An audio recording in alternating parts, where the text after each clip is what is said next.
আমি যেটা বলেছি সেটা হলো যে এই টাকা যে তসরুপ হয়ে গেছে এটা স্বীকৃত।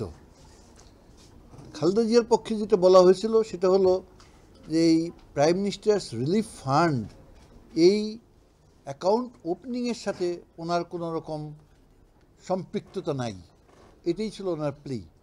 তো আমি বলেছি যে এই ব্যাপারে আদালত 14 নম্বর সাক্ষী এবং ম্যাটেরিয়াল এক্সিবিট 3 এটা বিবেচনা করে এই সিদ্ধান্তে এসেছেন যে খালেদা জিয়া এই ব্যাপারে জানতেন, তিনি সামারিতে সই করেছেন এবং তার নির্দেশ মতোই অ্যাকাউন্ট খোলা হয়েছে, তার নির্দেশের পরিপ্রেক্ষিতেই এখান থেকে টাকা উইথড্র করা হয়েছে। সুতরাং তার ব্যাপারে বিচার্য বিষয় হলো তিনি এগুলি জানতেন কিনা বা তার এটা হুকুমে হয়েছিল কিনা। এবং তারপর আমি বলেছিলাম যে এই মামলাটি তারা নিম্ন আদালতে ঝুলিয়ে রাখার যে প্রক্রিয়া শুরু করেছিল সেটা থেকে অব্যাহতি পাওয়া গেছে এবং এই ব্যাপারে এই মামলাটা যিনি পরিচালনা করেছেন আমি তাকে ধন্যবাদ জানিয়েছি ওপেন কোর্টে, আমাদের মোশাররফ হোসেন কাজল।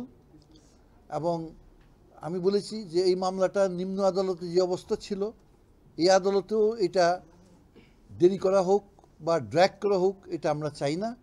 আমিও বলেছিলাম যে আপনারা নিম্ন আদালতের নথিতে আসুক, in the meantime supreme কোর্টের এখন অনেক রকম মেশিনপত্র আছে, অতি স্বল্প সময়ের ভিতরে পেপার বুক তৈরি করা হবে এবং পেপার বুক শুনানির পরে এই মামলাটি আপনারা নিষ্পত্তি করেন। আমি আরেকটি কথা বলেছিলাম যে এতিমের অর্থ আত্মসাৎ এর চেয়ে বড় অপরাধ কিছু হতে পারে না এবং রাষ্ট্রের সরকার প্রধান এই দায়িত্ব কোনো মতেই অ্যাভয়েড করতে পারেন না। এবং এর আগের একজন সরকার প্রধান হোসেন মোহাম্মদ এরশাদ, তাকে 5 বছরের দণ্ড দেওয়া হয়েছিল, তিনি 3.5 বছর পরে জামিন পেয়েছেন। সুতরাং আরেকজন সরকার প্রধান কেন এই 2 মাসের মাথায় জামিন প্রাপ্ত হবেন? আরেকটা কথা বলেছি যে ভারতে অতি সম্প্রতি লালু প্রসাদ যাদব তার বেল পিটিশনও ঝাড়খণ্ড হাইকোর্ট নাকচ করেছে এবং তার সাজা মাত্র 3.5 বছর। কাজে রাজনীতিবিদরা যখন দুর্নীতি দায়ে দণ্ডপ্রাপ্ত হবেন তখন সেই মামলায় কোনো রকম নিলিয়েন্ট ভিউ বা অনুকম্পা প্রকাশ করার অনুকম্পা দেখানোর কোনো অবকাশ নাই। আপনার এই বক্তব্য কি আদালত গ্রহণ করেছে? আদালত তো বিস্তারিত রায় দেননি। আদালত আমি চাচ্ছি এই মামলাটি যাতে ঝুলিয়ে না থাকে, মামলাটির যাতে হাইকোর্টে নিষ্পত্তি হয়ে যায়। ছিলেন যে উনি 73 বছরের একজন মহিলা এবং নানা রকম অসুস্থ এবং ফৌজদারি কার্যবিধি ধারার 497 ধারার তারা প্রয়োগ করতে চেয়েছেন। আমরা বলেছি যে 497 ধারা এখানে হবে না, এখানে দেওয়ানি ফৌজদারি কার্যবিধির 426 ধারা মতে এটা হবে। আর তাছাড়া যেহেতু এটা দুর্নীতি দমনের মামলা, ক্রিমিনাল ল অ্যামেন্ডমেন্টের আওতায় এই মামলা হয়েছে, এখানে এটাকে ধরতেই হবে এটা নন বেলেবল অফেন্স। আপনারা আদালতে উপস্থিত ছিলেন, আমরা সকলেই দেখেছি। আজকে বেল হিয়ারিংয়ের জন্য দিন ধার্য ছিল। আপনারা লক্ষ্য করেছেন প্রথম অবস্থার থেকে আদালতে আমাদের আইনজীবীরা আইনের প্রতি শ্রদ্ধাশীল হয়ে অত্যন্ত নীরব ভূমিকা পালন করেছে। আমরা আইনের কথা বলেছি, আমরা বলেছি যে এই মামলাটিতে যে কনভিকশন দেওয়া হয়েছে 5 বছরের, এইটা নর্মালি আদালত প্রাথমিক বেল অ্যাডমিশনের সময় বেল দিয়ে থাকেন এই ধরনের কেসে, আপিল অ্যাডমিশনের সময়। তারপরেও আদালত যেহেতু আজকে একটি শুনানির দিন আবার রেখেছেন প্রসিকিউশনের পক্ষে আবেদনের পরিপ্রেক্ষিতে, তারপরেও আমরা বলেছি যে অতীতে এই আদালতই অনেক বেল দিয়েছেন এরকম শর্ট সেন্টেন্সে।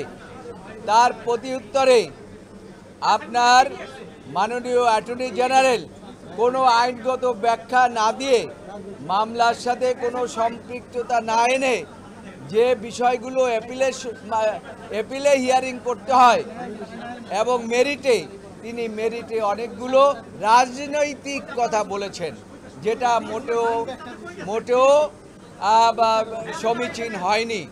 আমরা মনে করেছিলাম দেশের সর্বোচ্চ আদালতের attorney general law officer, highest law officer of the country, তিনি অন্তত কিছু আইনের কথা বলবেন, যে আইনের ব্যাখ্যা যদি আমরা মনে করি তার জবাব দেব। কিন্তু আমরা দেখলাম তার বক্তব্যের মধ্যে কোনো আইনি ব্যাখ্যা ছিল না, এটা আপনারাও লক্ষ্য করেছেন। তিনি কতগুলো রাজনৈতিক বক্তব্য রেখেছেন, মাঠে যেভাবে বলা হয় যে এতিমের টাকা মেরে খাওয়া ইত্যাদি ইত্যাদি, সেইভাবেই তিনি আদালতে বক্তব্য রেখেছেন, শুনেছেন। কিন্তু জাজমেন্টের মধ্যেও এই কথা বলা নাই যে বেগম খালেদা জিয়া কোনো টাকা পয়সা আত্মসাৎ করেছে, এতিমের টাকা মেরে খেয়েছে, এই সমস্ত কথাবার্তা কিন্তু জাজমেন্টের মধ্যেও নাই। আদালত বারবার তাকে বলেছে যে 5-2-তে তো তার কোনো কনভিকশন এখানে হয় নাই, তারপরেও তিনি বিভিন্নভাবে এই একই কথা, রাজনৈতিক কথা তিনি বলেছেন, আইনের কোনো ব্যাখ্যা তিনি দেননি। তবে তারা আবেদন করেছেন যে লয়ার কোর্ট রেকর্ডটা আদালতকে দেখার জন্য অনুরোধ করেছেন। আমরা কোনো কাউন্টার করি নাই। কেন করি নাই? আমরা মনে করি যে এই আদালত তার নিজস্ব ওয়েতে চলবেন, কিন্তু অন্য কারো প্রভাবে চলবে বা কোনো রকম প্রভাব বিস্তার করে আমাদের আদেশ নিতে হবে, এইটা আমরা চিন্তা করি নাই। আমরা দেশের সর্বোচ্চ আদালতের আইনজীবী, আমরা সেই জিনিসটাকে আমরা মেনটেন করেছি, আপনারা দেখেছেন। এবং প্রাথমিক অবস্থায় আমরা বলেছিলাম যে আমাদের একজন কাউন্সিল তিনি প্রাথমিক সূচনা করবেন, তারপরে আদালত যদি আমাদের কাছে কোনো প্রশ্ন করেন সেই প্রশ্নগুলোর জবাব আমরা দেব। আদালত কোনো কাউন্টার প্রশ্ন আমাদেরকে করেন নাই। তারপরেও আমরা বলেছি, কতগুলো আমরা ইনস্ট্যান্স দিয়েছি, উদাহরণ দিয়েছি, তারপরেও আইনের কথা বলেছি। এবং তারপরেও আদালত আগামী বলেছেন যে নথিটি প্রাপ্ত সাপেক্ষে তিনি এই বেলের উপরে আদেশটি দেবেন। এর অর্থ বেলের শুনানি কনক্লুড করলেন বলে শুনানিটা বেলের ব্যাপারে শুনানি concluded and the order will be pass after receive the order. সেই ক্ষেত্রে আমরা মনে করি এবং আমাদের দায়িত্বেই আমরা চেষ্টা করছি, আমরা যত তাড়াতাড়ি সম্ভব আমরা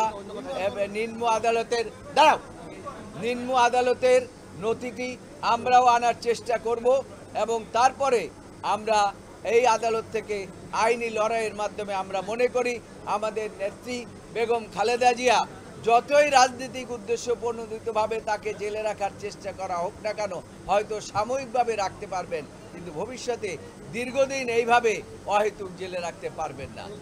আমি যতটুকু বুঝেছি দুটো গ্রাউন্ডে ওনারা বেল চেয়েছেন। একটা হলো শর্ট পিরিয়ড অফ সেন্টেন্স, মানে স্বল্প মেয়াদের কারাদণ্ড, আরেকটা হলো উনি হেলথ কন্ডিশন অসুস্থ। আমার সাবমিশন ছিল শর্ট পিরিয়ড সেন্টেন্স হলে বেল দেওয়া যাবে না। আমি সুপ্রিম কোর্টের আপিল বিভাগের আমাদের প্রাক্তন প্রধান বিচারপতি শাহাবুদ্দিন আহমেদের একটি রায় দেখিয়েছি, ওখানে 2 বছর সাজা ছিল, সেখানেও আপিল বিভাগ বেল দেয়নি, বলছে যে তুমি হাইকোর্টে গিয়ে আপিল নিষ্পত্তি করো।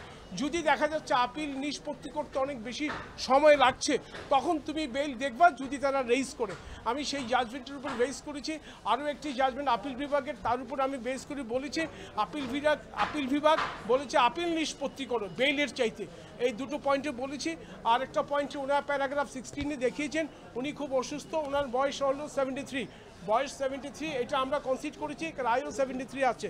কিন্তু উনি অসুস্থতার যে ব্যাখ্যা দিয়েছেন স্টেটমেন্ট অফ ফ্যাক্ট বেইল অ্যাপ্লিকেশনে, তার সপক্ষে অসুস্থতার কোনো কাগজ ওখানে দাখিল করেননি। কাজেই যদি কাগজ দাখিল করা না হয় আমরা কিভাবে বুঝবো যে উনি অসুস্থ? কাজেই এই ক্ষেত্রে মাত্র ওনার কারাবাস হলো 2 মাস 18 দিন। বিফোর কনভিকশন, আফটার কনভিকশন 2 মাস 18 দিন ওনার কারাবাস।